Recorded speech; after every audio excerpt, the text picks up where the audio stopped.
meron project na programa na tinatawag SRDP, Self-Reliance Defense Program.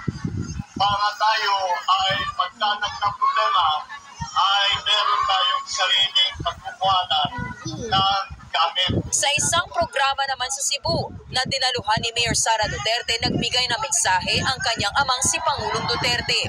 Una nang sinabi ni Mayor Sara na Agosto pa nung huli silang nakapag-usap ng ama. Should I be true to your country, work hard for the people? The reward that I think maybe they're paid in heaven. Lagi, trabaho ko lang and be good. I love you.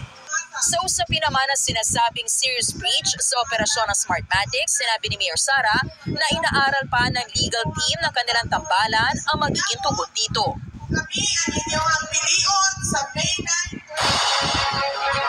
Sa 2016 Vice President